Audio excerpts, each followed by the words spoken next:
नाजरीन, प्रोग्राम रुपया पैसा में आपको खुशामदीद कहते हैं। मैं हूं अली नासिर। आज जिस मौजू के ऊपर हम गुफ्तगू करना चाहते हैं वो है तो मईशत से जुड़ा हुआ, लेकिन मैं आगाज़ में थोड़ा मईशत का जायज़ा आपको देता जाऊं। बात यह है कि बातें, हालात, वाक़यात, मामलात हर कोई अपने मिजाज से इंटरप्रिटेशन करके बता रहा है, लेकिन आपको पता है मेरी पेशन गोई मशहूर है। उस दिन हमारे पेशकार बोल रहे थे, अली भाई बड़ी काली ज़ुबान पाई है आपने, प्रोग्राम में कह दिया कि पाकिस्तान में बड़ा अफसोसनाक कोई वाक़या पेश आएगा और अल्लाह माफ़ करे काली ज़ुबान। असल में नाउज़ुबिल्लाह गैब का इल्म तो किसी के पास नहीं, लेकिन हालात, वाक़यात, मामलात जिस तरफ इशारा कर रहे होते हैं ना, देखिए अफराद आते जाते रहते हैं, इन लोगों के चक्रों में कभी पड़ता नहीं, अफराद के चक्रों में नहीं पड़ता, और सियासतदानों की तो बिल्कुल नहीं सुनता।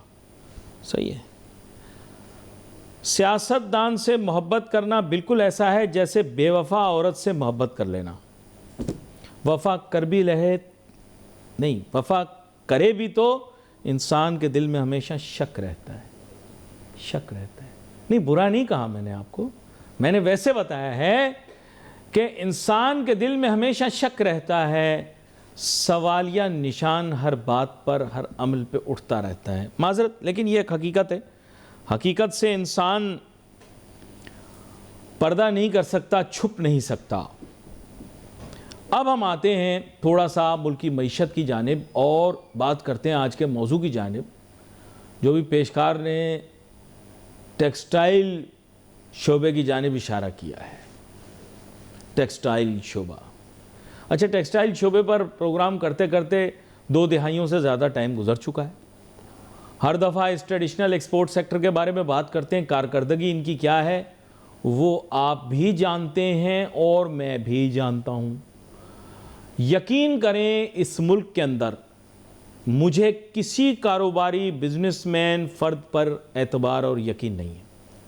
बुरा मान गए मेरी बात का। जब भी बात करेंगे अपने मुफाद, अपने कारोबार, अपने पैसे के बारे में बात करेंगे, इनको कौम की कोई परवाह नहीं। और अगर कौम की बात करेंगे तो ऐसे ढक के, छुप के अपने मुफाद को किसी तरह सामने लाने की कोशिश करेंगे। गैस सारी हमें दे दो, बिजली सारी हमें दे दो, पानी सारा हमें दे दो, वसाइल सारे हमें दे दो, फाइनेंस सारी हमें दे दो, हम मुल्क ठीक कर देंगे। और कारकर्दगी हमारे घरानों में जब एक बच्चा फेल हो जाता है ना, वसीम भाई सुन रहे हैं आप, हमारे घरानों में जब कोई बच्चा फेल हो जाता है तो वो घर आते हुए कांप रहा होता है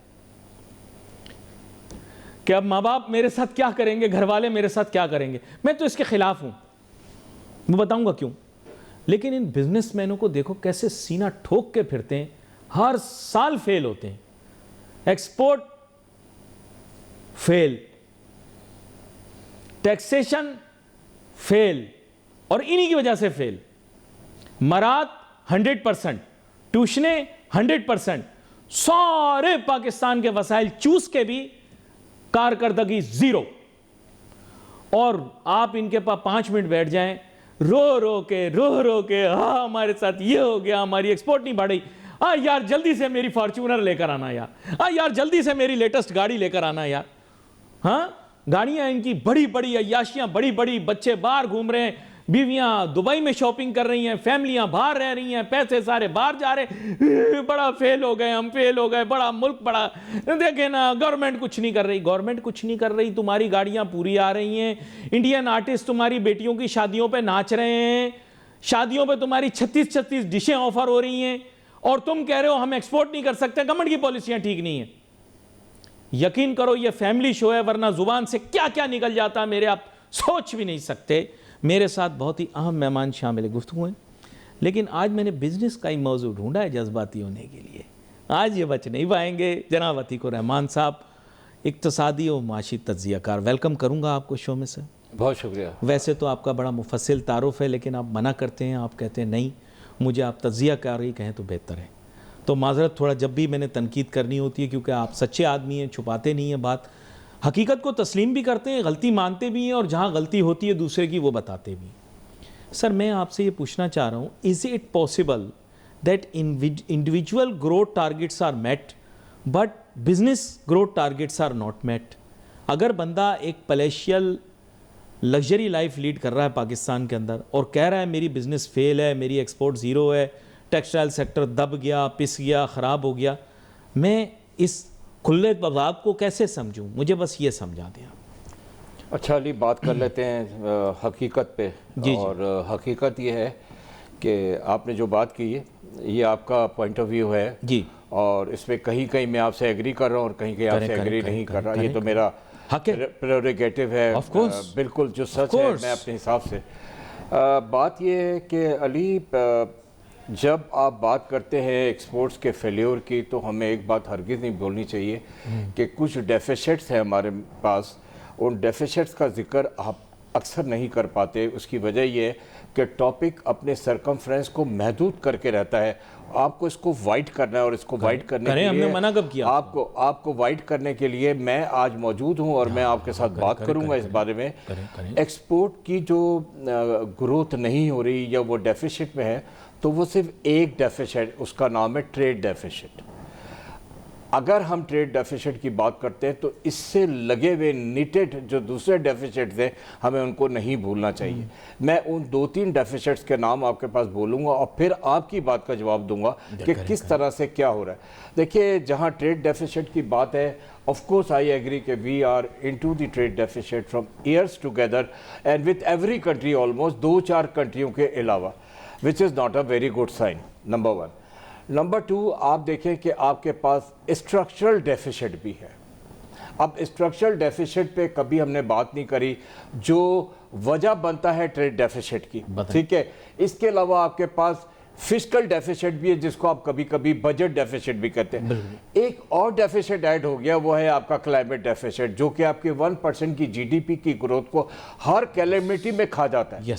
तो इन डेफिसिट्स की अगर आप बात नहीं करेंगे तो बात आप पूरी नहीं कर रहे। मैं आपको साथ ये बात करना चाहता हूं। पूरी बात देखिए, जहां तक आपने बात करी कि एक्सपोर्ट डिक्लाइनिंग पर है, यस आई एग्री, लेकिन इसकी कुछ महरक़ात हैं। उसकी महरक़ात यह है कि हमें इस बात को नहीं भूलना चाहिए कि हमारी मैन्युफैक्चरिंग और प्रोडक्शन लाइन जो है वो कॉम्पिटिटिवनेस में जाकर काफ़ी डिफ़िकल्टी में हम मैच नहीं कर पा रहे, ना अपने रीजन के साथ, ना अपने रीजन के मुल्कों के साथ, ना किसी और मुल्क के साथ। हमें इसको ठीक करना होगा।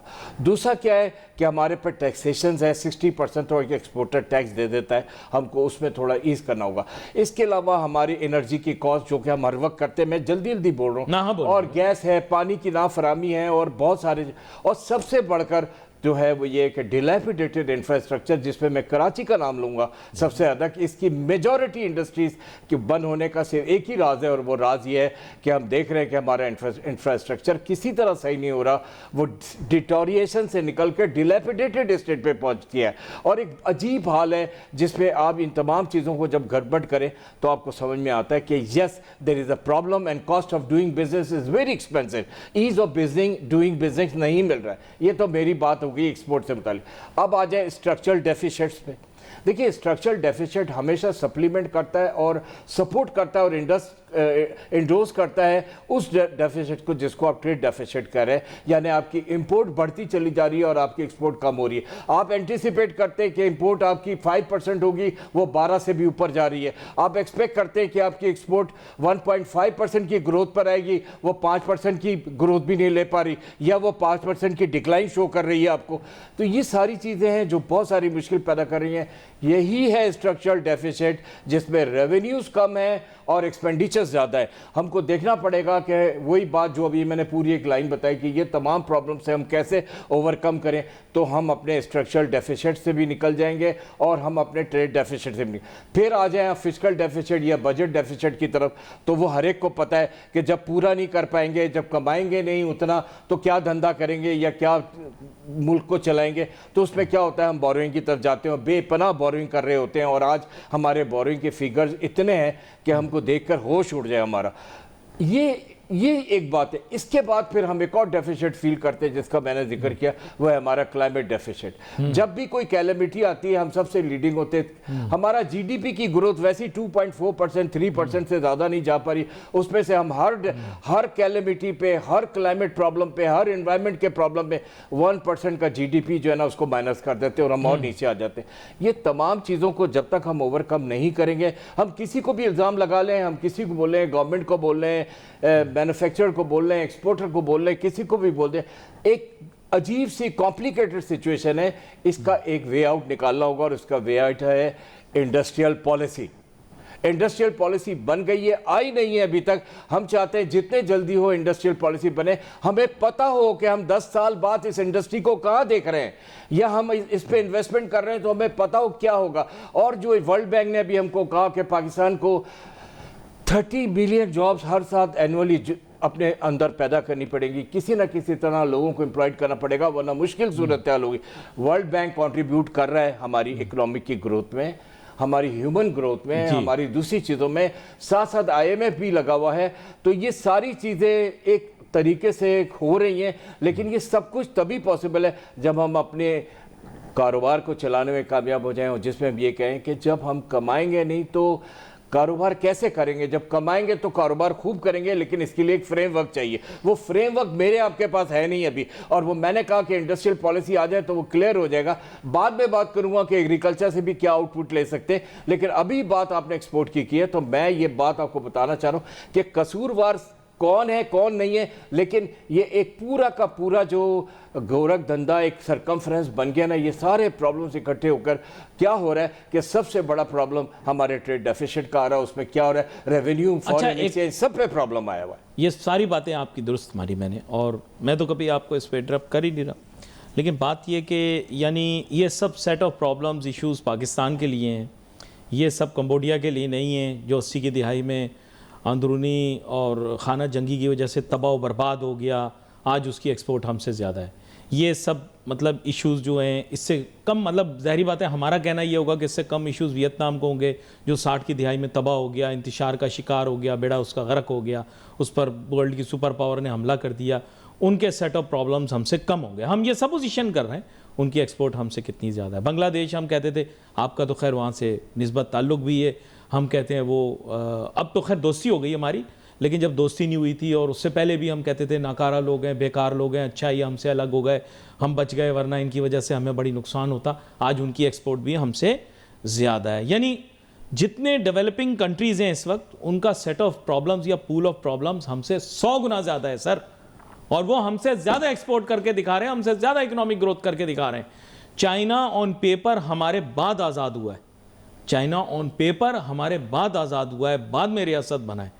उसके प्लेथोरा ऑफ प्रॉब्लम्स कम थे, फेमिन, बीमारी, दुनिया जहाँ के मसले मसाइल, कम्युनिज्म, उन्होंने कैसे इकोनॉमिक ग्रोथ दिखा दी। जर्मनी तबाह हो गया दूसरी जंग अजीम के बाद, 10 साल के बाद इकोनॉमिक सुपर पावर बन गया। जापान दूसरी जंग अजीम के बाद तबाह हो गया, वो सुपर पावर बन गए। कोरिया कहीं का नहीं रहा, सत्यानाश हुआ पड़ा था कोरिया का, वो भी बन गया। हम कहते हैं कि डॉक्टर महबूबुल हक ने बनाया, लेकिन मैंने कोरिया में जगह जगह जाके पूछा नाजरीन, उन्होंने मुझे कहा हम डॉक्टर महबूबुल हक को जानते ही नहीं है, आदमी कौन है। मैंने उनको कहा नहीं आप चोर हैं, आप चोर हैं। मैं पूरे कोरिया में कहता रहा, हर किसी को रोक रोक के, यूनिवर्सिटियों में इधर उधर, आप लोग चोर हैं, आप चोर हैं। वो कहे हम किस चीज़ क्या चोरी किया हमने, आपने हमारा डेवलपमेंट प्लान चोरी किया। उन्होंने कहा ऐसी कोई बात नहीं है, ये डेवलपमेंट प्लान पूरी दुनिया के लिए अमेरिका बहादुर ने बनाया था दूसरी जंग अजीम के बाद, हमने उसे अपना के कामयाबी हासिल कर ली और आपने अपना के खैर एनीवे। तो सर मैं ये कहना चाह रहा था, ये आपकी सारी रिसर्च मैं मानता हूँ, आप एक रिसर्चर हैं, एक एकेडमिक है, लेकिन प्रॉब्लम ये है कि क्या हमारा मुल्क इनके साथ जब हमारा कंपटीशन किया जाए, हमारे प्रॉब्लम ज़्यादा हैं या कम है, ये मेरा सवाल है। देखिए, अब जब कंपैरिजन की बात आ रही है तो मैं इनकार नहीं करूँगा इस बात को, हर मुल्क का एक अपना प्रॉब्लम होता है और वो अपने प्रॉब्लम को ओवरकम कैसे करता है, इसकी मिसाल उनका आगे जाना है। बांग्लादेश आपने कहा, आपने दूसरे मुल्कों के जी, वियतनाम, कंबोडिया का नाम लिया, बहुत सारे मुल्कों के नाम है। कंबोडिया की बात आ रही तो अल्हम्दुलिल्लाह हम देख रहे हैं कि हमारी एक्सपोर्ट शुरू हो गई है कंबोडिया के लिए, फार्मास्यूटिकल्स की। अभी पैक्ट भी हो गया, तो ये एक अच्छी न्यूज़ है जो मैं बता देनी चाहिए। बात सारी है कि हम कहीं पर किसी बात पे कुछ मिसिंग है हमारे पास, और वो मिसिंग ये है कि हम सिंसियर नहीं है बहुत सारी चीज़ों से। हर कोई अपना पेट भरना चाह रहा है। बस यहाँ अगर इस चीज़ से हम निकल जाए, ये हम ज़्यादा सिंसेरिटी डेफिसिट, ये एक और सिंसेरिटी डेफिसिट, सिंसियरिटी डेफिसिट आप ऐड कर लें, और वो डेफिसिट्स में जो अभी हम बात कर रहे हैं, तो उसमें एक ये डेफिसिट भी है, और इस डेफिसिट को हमें बिल्कुल ख़त्म करना है। और किस तरह ख़त्म कर सकते हैं, ये तो हमको सिंसियर होना पड़ेगा अपनी कौम से, अपने मुल्क से, अपने हालात से, और हमें देखना पड़ेगा कि हम इसके लिए क्या करते हैं। एक फ्रेमवर्क की ज़रूरत है, उस फ्रेमवर्क को हम मिस कर रहे हैं कहीं पर। और जब मैंने हमेशा जिक्र किया कि ये फ्रेमवर्क नहीं होगा तो चार्टर ऑफ इकोनॉमी नहीं होगा। अगला आ रहा है पिछले के कामों को ख़त्म कर रहा है, अगला आ रहा है उसके कामों को ख़त्म कर रहा है। ऐसे नहीं होता, काम चलते रहते हैं। यूसी वो काम चलते रहेंगे, आते जाते रहेंगे लोग। ठीक है, मुल्क की कौम की खिदमत करनी है तो उसका एक ही तरीका है, और वो तरीका ये है कि हम चार्टर ऑफ इकोनॉमी बनाएं, इंडस्ट्रियल पॉलिसी बनाएं, अपनी मैन्युफैक्चरिंग की पॉलिसीज़ को लेकर आए सामने। हम अपने एग्रीकल्चर की आउटपुट को लेकर आए, ट्रांसफ़र ऑफ टेक्नोलॉजी पे काम करें। अब इंपोर्ट की बात हो रही थी, मैं कहने लगा कि दबा के रॉ मटेरियल और दूसरी प्रोडक्ट्स जो है वो होती जा रही हैं। तो आप देखें ये किस तरह से हो रहा है सारा कुछ, देखना पड़ेगा ना, हमें देखना पड़ेगा। तो ये सब फ्रेमवर्क मिसिंग है, इंडस्ट्रियल पॉलिसी नहीं है, ये उसकी वजह से सारा कुछ हो रहा है। देखिए, अभी आपने इंडस्ट्रियल पॉलिसी का मौजू छेड़कर एक ऐसा पेंडोरा बॉक्स खोल दिया जिसका अब हल निकालें। अब इशू ये है कि जब आप इंडस्ट्रियल पॉलिसी की बात करते हैं तो you are talking about comprehensive industrial policy that is in line with economic policy. Unfortunately there is no central policy this country follows. जैसे चाइना है, आपको पता है 10 साल का पूरा प्लान देती है, 5 साल का भी पूरा प्लान देती है, और आप हैरान होंगे कि आगे 100 साल के प्रोग्राम भी बने हुए हैं। कैसे हैं? छोटे खाके की सूरत में। लेकिन मैं आपसे पूछना चाहता हूं कि आपके मुल्क का 5 साला 10 साला प्रोग्राम तो सामने आए, फिर आपकी इंडस्ट्रियल पॉलिसी उसमें फिट हो। क्योंकि आपके कहने का मतलब ये है कि इंडस्ट्रियल पॉलिसी हो, पायदार हो, कई साल तक चले। एम आई राइट? नहीं, बिल्कुल सही बात है, इसमें कोई दो राय नहीं है। मैं शुरू में ही से आपको बात बोल रहा हूँ कि framework is missing. When the framework is missing the charter of economy is missing. जब चार्टर ऑफ इकोनॉमी आ जाएगा ना तो इसमें इंडस्ट्रियल पॉलिसी खुद ही फिट इन हो जाएगी, और इंडस्ट्रियल पॉलिसी आकर उसमें फिट होगी। इंडस्ट्रियल पॉलिसी आने या चार्टर ऑफ इकोनॉमी होने से फ़ायदा क्या होगा कि हम अपने ट्रेड डेफिसिट से निकल जाएंगे। हम इतनी बड़ी बड़ी इंपोर्ट्स कर रहे हैं, हम एक्सपोर्ट थोड़ी थोड़ी सी कर रहे हैं, मिलियंस में एक्सपोर्ट कर रहे हैं, वो बिलियंस में कर रहे हैं। चाइना का ही ले लेना, सबसे फ्रेंडली कंट्री हमारा। अगर एक्सपोर्ट की फिगर है तो अब $3 बिलियन है। $3 बिलियन का एक्सपोर्ट करता हूं बस सिर्फ मैं चाइना, और वो हमको कितनी इंपोर्ट करते हैं? $21 बिलियन। और अगर उसमें आप दूसरी उनकी इंपोर्ट शामिल कर लें तो वो तकरीबन $40 बिलियन पे जाती है। तो क्या बड़ा गैप है, इस गैप को कैसे ख़त्म करें? पिछले दिनों बात हो रही थी हमारे बिजनेस कम्युनिटी में कि यार हमारे एक्सपोर्ट के इतने बड़े बड़े गैप्स और ट्रेड डेफिसिट्स को सिर्फ चाइना ही पूरा कर सकता है। लेकिन चाइना में हम इंटरेस्ट नहीं लेते ना, हम उनकी एग्जीबिशंस होती हैं उसमें हम ऐसे बस फॉर्मेलिटी के लिए लोग भेज देते हैं, वो भी गली कोचों में जाकर के अपनी उन एग्जीबिशंस में शामिल होते हैं। बहुत एक्टिव इंटरेस्ट लेने की जरूरत है कि चाइना को हम क्या क्या दे सकते हैं, ट्रेडिशनल नॉन ट्रेडिशनल आइटम्स। वो अगर हम देने में कामयाब हो जाते हैं तो आई एम श्योर हम चाइना के साथ अपनी एक्सपोर्ट्स को बढ़ा लेंगे। उनके पास काफ़ी डिमांड है हमारी चीज़ों की, उसमें गधे का गोश्त भी शामिल है देख लेना आप, वो भी तो उस पर भी तो काम हो रहा है ना, दोनों मिलके काम कर रहे हैं। वो भी एक्सपोर्ट का एक फिगर है, वो हमारी एक्सपोर्ट के ट्रेड डेफिसिट को काफ़ी हद तक कम करेगा, उस गैप को। तो नहीं देखें, अगर गधे हमने एक्सपोर्ट कर दिए तो आबादी कम हो जाएगी गधों की मुल्क में, तो ये हमारे लिए फ़ायदेमंद नहीं होगा, ये तो नुकसानदेह होगा। अच्छा खैर नहीं, हमारे यहाँ गधे घोड़े में क्या फ़र्क है? हमारे मुल्क के अंदर जिस डेफिसिट की इन्होंने बात की ना, उस डेफिसिट की जानिब एक और तरफ भी आता हूँ। हमारे यहाँ एक बहुत बड़ा डेफिसिट है जिसे मैं कहता हूँ HR deficit, merit deficit. Problem ये है, पता नहीं एग्री करें, HR का इतना बड़ा, अच्छा मुझे लगता था ये सिर्फ पब्लिक सेक्टर में, लेकिन जब असद उमर को वजीर ख़जाना बनाया ना और उसने मुल्क का बेड़ा गर्क किया माशियात का, तो मुझे अंदाज़ा हुआ कि प्राइवेट सेक्टर के लोग भी सब नाकारा और बेकार हैं। सिर्फ ये कि वो लोग सूट ज़्यादा अच्छा पहनते हैं, महंगा पहनते हैं, बाकी उनको भी काम वाम कोई नहीं आता। नहीं, ये मैं इन पर नहीं मुसल्लत करूँगा कि ये इत्तेफाक करें। अगर ये दिली तौर पर इत्तेफाक करते हों, चाहे ज़ाहिर ना भी करें, लेकिन मैं आपको बताऊँ कि जब प्राइवेट सेक्टर के लोगों को भी मैं देखता हूँ ना, इनका भी एक्सपीरियंस होगा। ऐसे नहीं कि सारे अच्छे होते हैं, कुछ उनमें अच्छे भी हैं, कुछ उनमें बुरे भी हैं, लेकिन मेरा जो इंटरेक्शन हुआ है उनकी IQ लेवल बहुत कम है। ये ज़्यादातर एलिटिस्ट बच्चे हैं जो कि अच्छे बिजनेस स्कूल से पढ़ के किसी तरह से इन इदारों के अंदर, प्राइवेट इदारों के अंदर शामिल हो गए, और अगर इनको इससे अलहदा किया जाए तो इनकी काबिलियत नील बेटा नील है। मैं देख चुका हूँ प्राइवेट सेक्टर के लोगों को भी बिल्कुल बेकार टाइप के होते हैं, कोई एक आधा मुट्ठे भर ऐसे होते हैं जो दुनिया में जाकर अच्छी पोजीशंस पर फिट हो जाते हैं, बाकी ये कि नहीं है। और पब्लिक सेक्टर का तो मैं आपसे जिक्र करना ही नहीं चाहता, वहाँ तो मेरिट नाम की कोई चीज़ ही नहीं। बहुत सही बात है, हमें तालीम के साथ साथ अपने स्किल की डेवलपमेंट पे बहुत ज़्यादा काम करने की ज़रूरत है।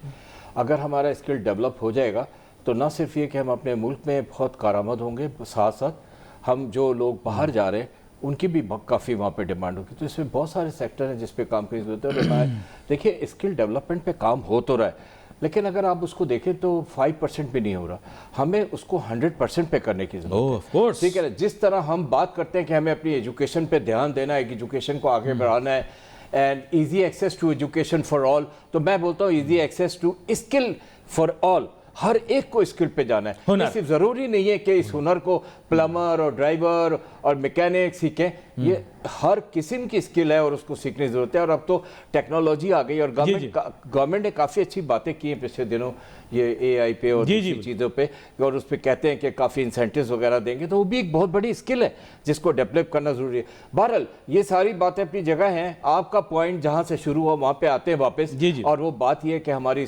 एक्सपोर्ट जो है वो इस वक्त स्टैग्नेशन पोजीशन पर है। नहीं, मैंने आपसे जो बात की थी, जो आपने बड़ी खूबसूरती से अवॉइड कर ली, लेकिन बातें सारी आपने पति की और साइंसी बातें की, मैं उसको फुली एक्नॉलेज करता हूं जो गुफ्तगू आपने की। लेकिन मैंने आपको उस पैराडॉक्स के बारे में पूछा था कि एक बिजनेसमैन है जिसका रोना गाना बंद नहीं हो रहा, वो कह रहा है कि मेरी इंडस्ट्री दब गई, पिस गई, लूमें बंद हो गई, टेक्सटाइल के यूनिट बंद हो गए, यार जाओ यार मेरी फलानी 4 व्हील ड्राइव लेकर आओ, यार मेरी 4 मर्सिडीज़ लेकर आओ, मेरी वो लेकर आओ, मेरी ये लेकर आओ, बेगम गई हुई है वहाँ पे बच्चों की शादियों पे, इंडियन अदाकार नाच रहे हैं, गुलकार नाच रहे हैं।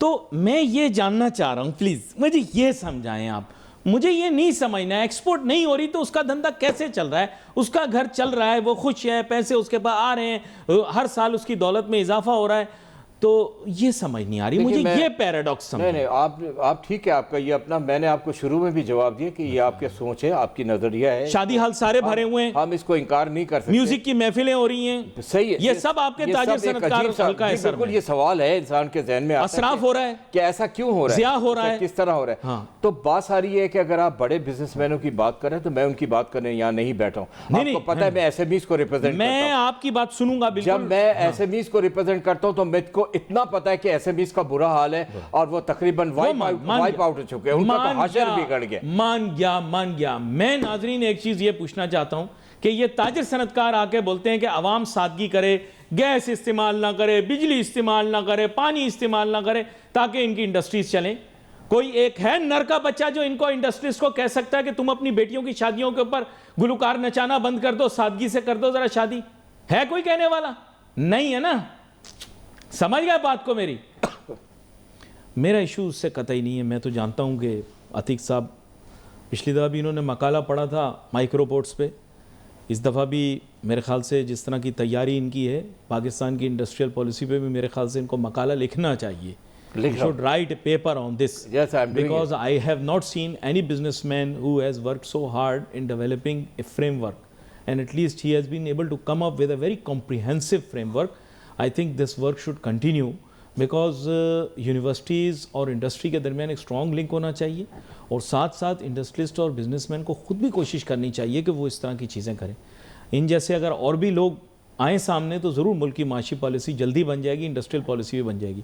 लेकिन अब मैं आपके पास इसी मौजू से आ रहा हूँ सर। बात ये है कि ये क्योंकि एक्सपोर्ट्स का मौजू है, कभी ये लोग कह देते हैं बढ़ गई, कभी कहते हैं कम हो गई। खैर मैं तो I don't want to get into that argument. I am only getting into the argument कि it is high time that businessman and industrialist realise what is politically correct and what is not, because वो अपने आप को distance कर रहे हैं आवाम से, और जितना डिस्टेंस करेंगे मुस्तकबिल में जो जिसे आप कह रहे हैं चार्टर ऑफ इकोनॉमी होगी, उसके अंदर इनकी स्पेस कम होगी।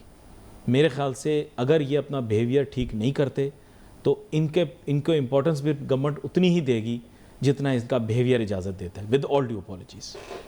ये मेरा ख्याल है, because I think if you are asking us to be austere as people और आपके ये इंडस्ट्रियलिस्ट आके हमें लेक्चर दे रहे होते हैं कि हमें ऑस्टेरिटी करनी चाहिए, आवाम ज़ाया कर रही है बिजली, गैस और पानी, तो मेरे ख्याल से ये जो शादियाँ इस सीज़न के अंदर इन्होंने की हैं, जिसके अंदर जो इन्होंने अखलाकी तौर पे किया है वो तो मैं उसके बारे में कुछ नहीं कहना चाहता, लेकिन जो अखराजात और असराफ इन्होंने किया है मेरे ख्याल से वो अखलाकी एतबार से ठीक नहीं है, और पाकिस्तान जैसे मुल्क के अंदर उसकी इजाज़त भी नहीं होनी चाहिए। जी माजर, आप बिल्कुल ठीक कह रहे हैं, ये वाली बात 100% एग्री करता हूँ मैं। मेरा भी बहुत बड़ा कंसर्न है कि ये सब क्या हो रहा है। The gap between big and small and the short is enhancing, I must say. बात सर ये खाना उठा के शादियों के बाद फेंकते हैं, अच्छा लगता है? नहीं, ऐसे ही पूछ रहा हूँ आपसे। नहीं सर, फेंकते नहीं, अदारे हैं जो इन खानों को ले जाते हैं और वो यतीम खानों में और दूसरी जगहों पे देते हैं। और नहीं तो हमारा झूठा क्यों खाएं? नहीं, एक बात है, हर तरह का है कि ज़ाया ना हो, वो जो लोग कर रहे हैं वो तो उनका काम है ना, कच्चा काम कर रहे हैं, अच्छा जो कर रहे हैं, नेकी का काम कर रहे हैं, हाँ। उसको तो हमें अप्रिशिएट करना चाहिए। लेकिन बात यह है कि आपने जो कहा कि जो इसराफ हो रहा है ना, और इस कदर इसराफ कि जिसकी कोई हद और इंतहा नहीं है, मेरी खुद समझ नहीं आता कि सब क्या हो रहा है।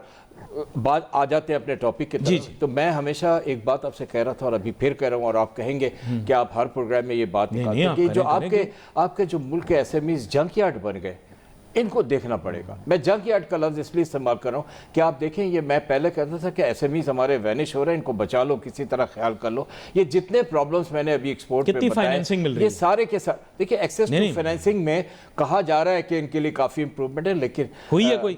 मुझे तो नहीं नजर आती, क्योंकि एसएमईज की ये शरिया कंप्लाइंट बैंक कितना कर रहे हैं कंट्रीब्यूट? देखिए, ऐसे पूछ रहा हूं आपसे, शरिया कंप्लाइंट बैंक की बात कर लें या दूसरे किस्म के बैंकों की बात कर लें, हम उनको डायरेक्टली चैलेंज नहीं कर सकते। उन्होंने नहीं एलोकेट किया होते, और अगर एलोकेट कर रहे होते तो उसमें स्पेस नहीं मिल रही होती एसएमईज को। मैं लाउड एंड क्लियर बोल रहा हूं, लोगों को पैसे नहीं मिल रहे होते, लोगों को एक्सेस टू फाइनेंस में अभी भी प्रॉब्लम है, लोगों के जो कॉस्ट ऑफ क्रेडिट है वो अभी भी बहुत महंगी है, एक एसएमई नहीं बर्दाश्त कर सकता। हमेशा इस पे बात की, अभी भी कर रहे हैं कि मुल्क की एक्सपोर्ट को बढ़ाना है। 67% कहते हैं एग्रीकल्चर है। कितना फाइनेंस का हिस्सा एग्रीकल्चर की तरफ जा रहा है? हर साल जीडीपी के फिगर्स आते हैं, बोलते हैं एग्रीकल्चर वाले इतना वो कर रहे हैं, इनको लूटो, इनसे टैक्स छीनो, इनको ठुड्डे मारो, इनको जूते मारो, इनसे टैक्स लो। कितना कैपिटल, कितना क्रेडिट जा रहा है इनके पास? सर मैं जानना, अगर आप एग्रीकल्चर की बात करते हैं तो हमारे मुल्क में एग्रीकल्चर का भी बुरा हाल है, जहाँ इंडस्ट्री का बुरा हाल है। हमारे दोनों कंपोजिशन, दोनों कंपोनेंट्स इस वक्त सिक हो गए।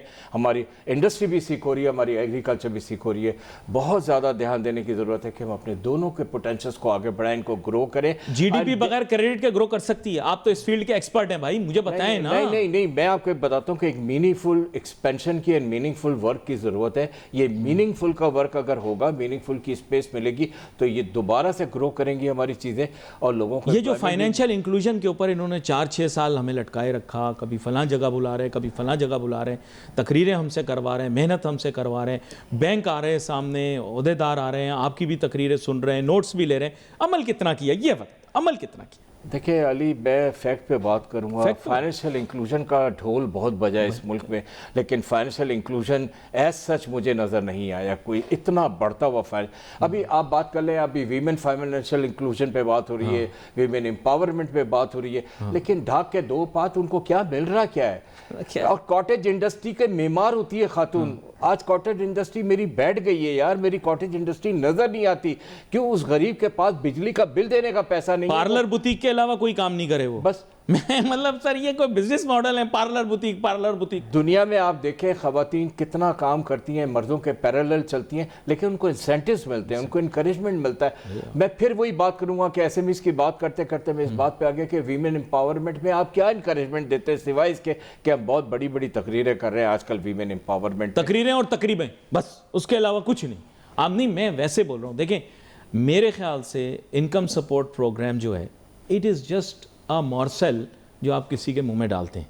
आप उसको कोई स्किल तो नहीं दे रहे। चलो ठीक है, there is lot of opposition, businessman एतराज़ कर रहे हैं कि जी इनकम सपोर्ट प्रोग्राम नहीं होना चाहिए, लेकिन इनके मुताबिक स्किल सपोर्ट प्रोग्राम फिर होना चाहिए। आपने स्किल्स को सपोर्ट प्रोग्राम कहाँ बनाया? बिल्कुल, स्किल्स सपोर्ट प्रोग्राम बना दो, कुछ तो खाएंगे ना, भूखे तो नहीं रह सकते लोग।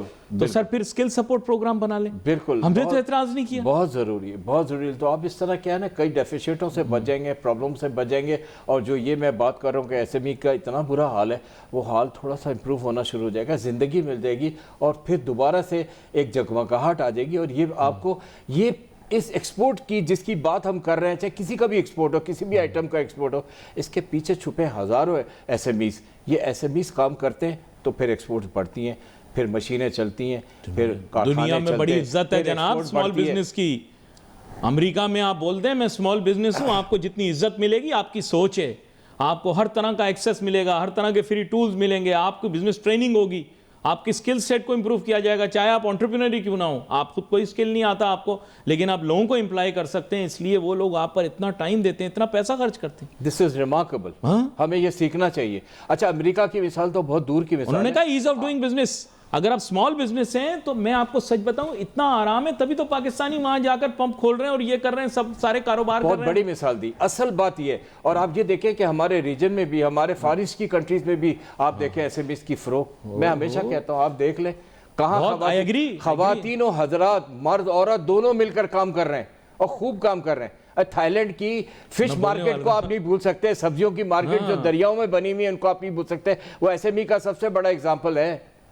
और कहां से कहां पहुंच गए वो लोग, ऐसी बात नहीं कि वो लोग नहीं पहुंचे।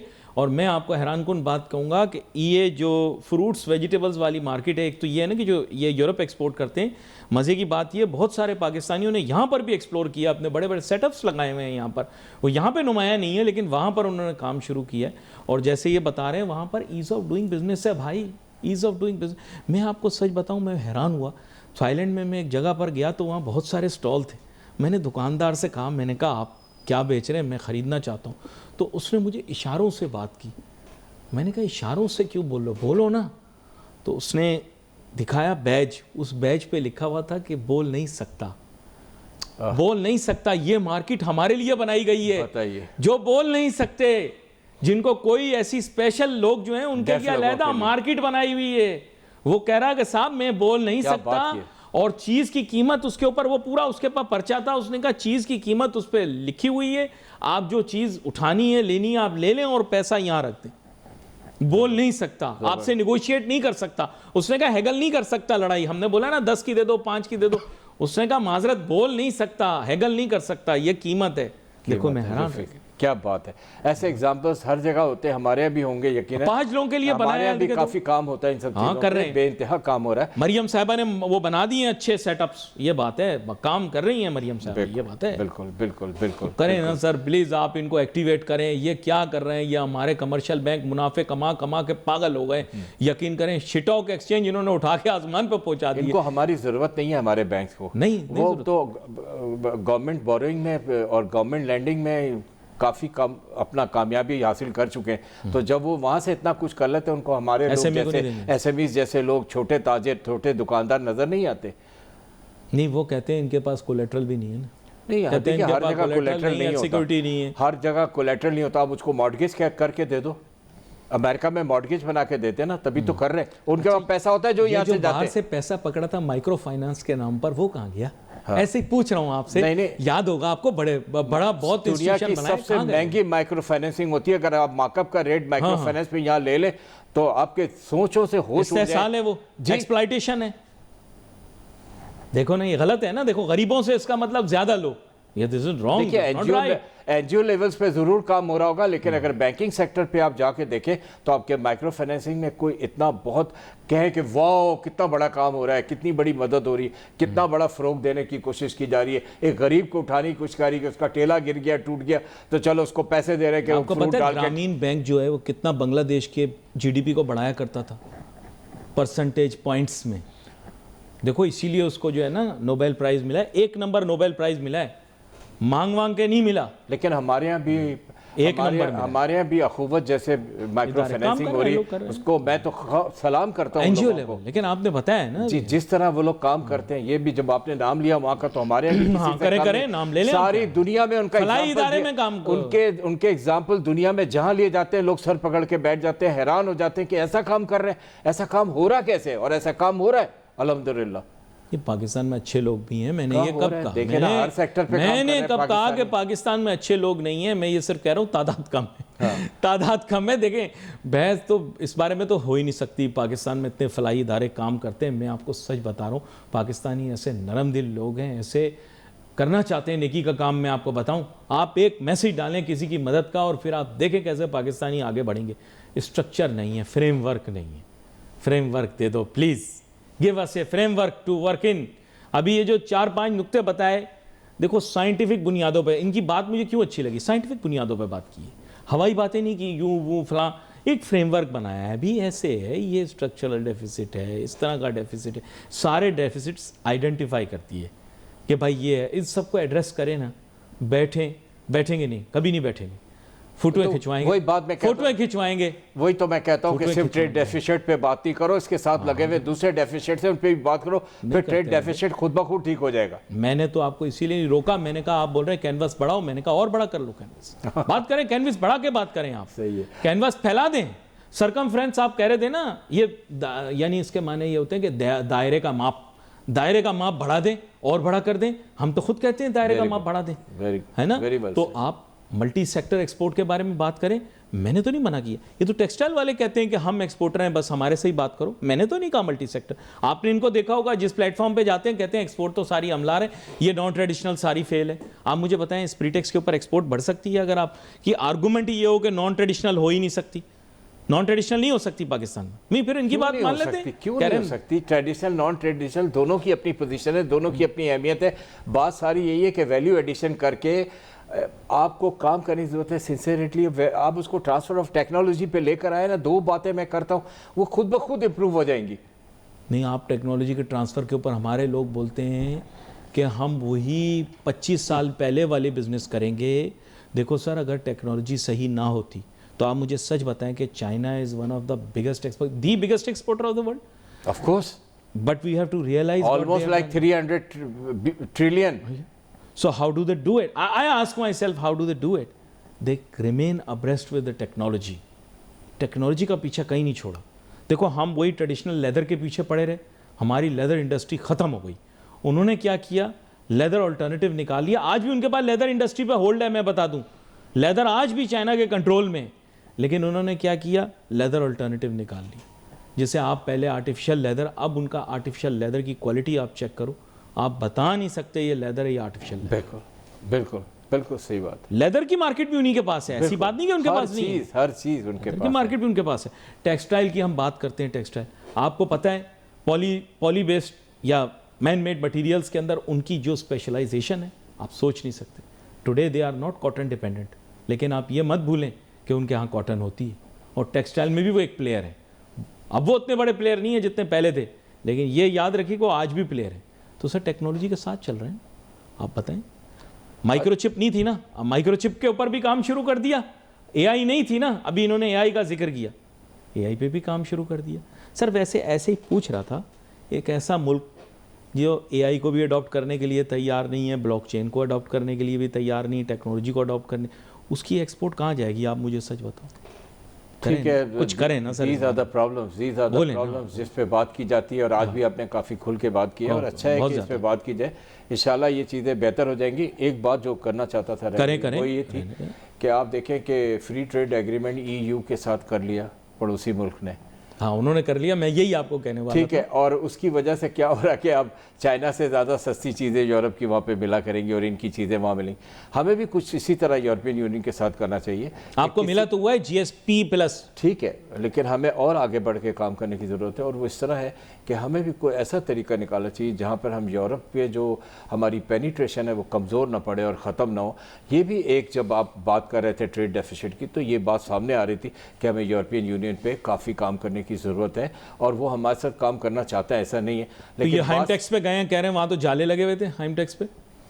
मुझे नहीं पता, लोग बोल रहे हैं, मुझे नहीं पता, आप बताएं। बोल रहे हैं हम हाइम टैक्स पे गए, वहाँ तो जाले लगे हुए थे। नहीं, ऐसा नहीं है। हाइम टैक्स पे लोगों ने काफ़ी ऑर्डर्स भी लिए और कामयाब होके भी आए, और पाकिस्तान तो बहुत मेहनत करता है हाइम टैक्स पे। और लेकिन वो बात सिर्फ यही होती है ना, गारमेंट और हौजरी और टेक्सटाइल पे रह जाते हैं। इससे हटकर बात कर रहा हूँ कि बाकी और बहुत सारी प्रोडक्ट्स हैं जिसकी ज़रूरत है, और GSP+ भी बहुत सारी प्रोडक्ट्स पे मिला है, सिर्फ इन पे नहीं मिला।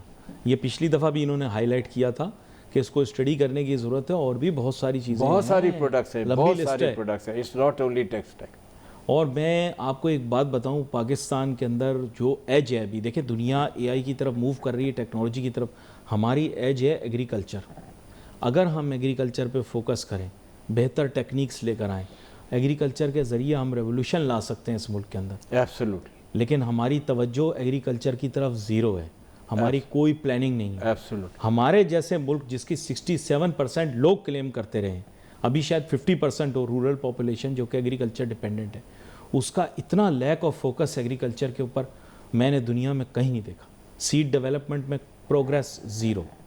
वो कहते हैं, वो पता नहीं, इन्होंने बताया था केले के पत्ते या भंग के पत्तों से पतलून बनाएंगे। वो भंग के पत्तों से जो पतलून बनाएंगे उसके क्या तासीर भी होगी? अच्छा खैर, एनीवे, मुझे पता नहीं, कोई कह रहे थे कोई टेक्निकल इंस्टीट्यूट, वो भाई इससे आगे भी काम कर लो।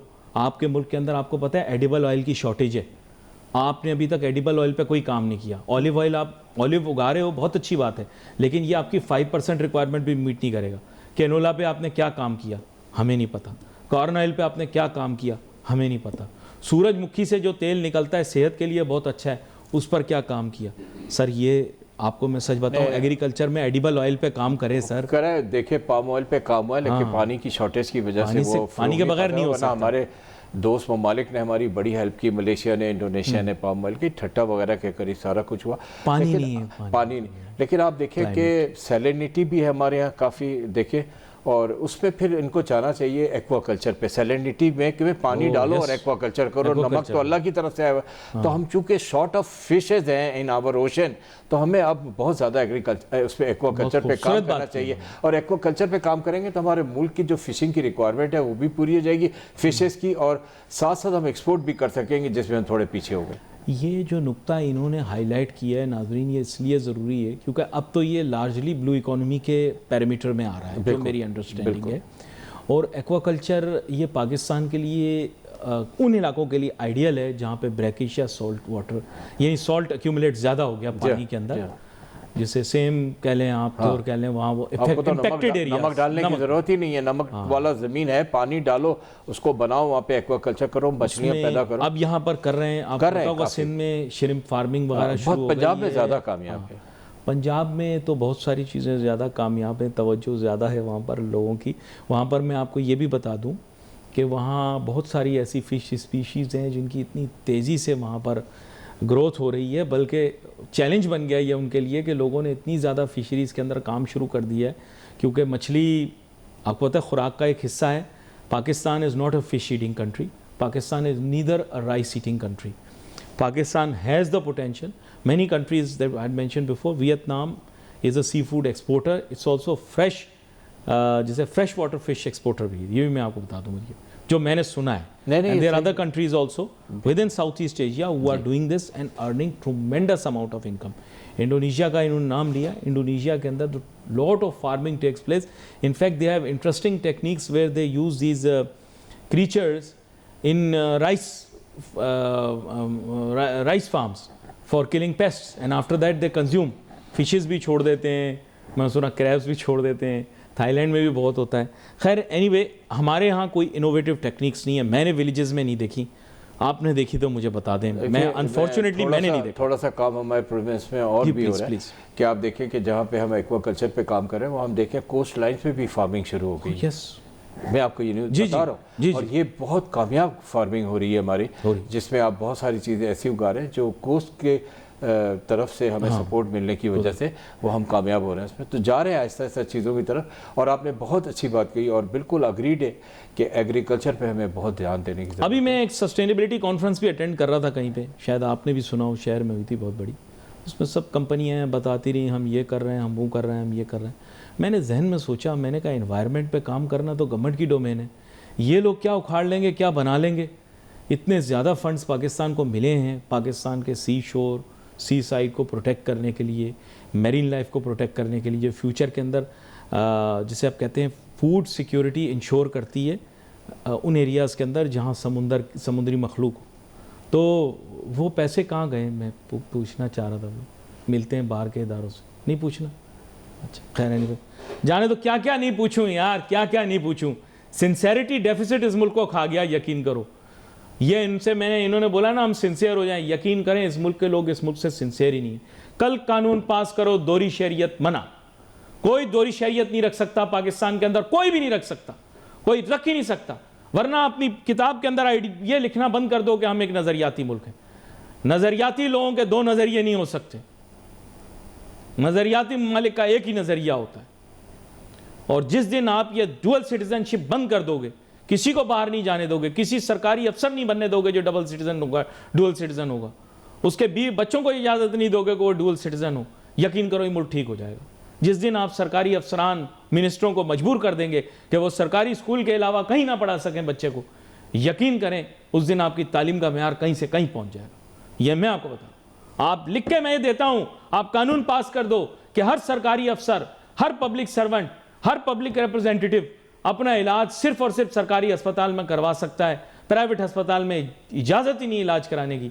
अगर कल पाकिस्तान के अस्पताल ठीक ना हो जाएं, अकबर मेरा नाम नहीं है, नहीं अकबर तो वैसे भी मेरा नाम नहीं, खैर एनीवे, मैं भाई थोड़ी जज्बाती बातें इसलिए करता रहता हूँ क्योंकि कौम बड़ी जज्बाती है। मैं आपको सच बताऊं, मैं बहुत पहले समझ गया था कि ये अमिताभ से बहुत ज़्यादा मुतासिर कौम है, तो ये बड़ी जल्दी जो है ना जज्बात में आ जाते हैं। कोई भी सियासतदान भी जज्बाती तकरीर करे, हम 300 यूनिट फ्री कर देंगे, ये बातों में आ जाते हैं। अच्छा 300 यूनिट फ्री हुए, ऐसी पूछ रहा हूँ आपसे। सर देखे ना, मैं आपको बता रहा हूँ, हम टीवी के ऊपर हम ये सब चीज़ें तो नहीं कह सकते, लेकिन मैं इसीलिए कहता हूँ कि politicians should not make claims they can not commit to. In fact you will be shocked that even the power tariff, it's a major issue today. He was one of the first people who came on the program and perhaps one of the first more emotional people. जितना आज मैं emotional हो रहा हूँ, इससे double emotional हो रहे थे उस दिन से आज तक आप खुद देखें इन्फ्लेशन कितनी बढ़ गई।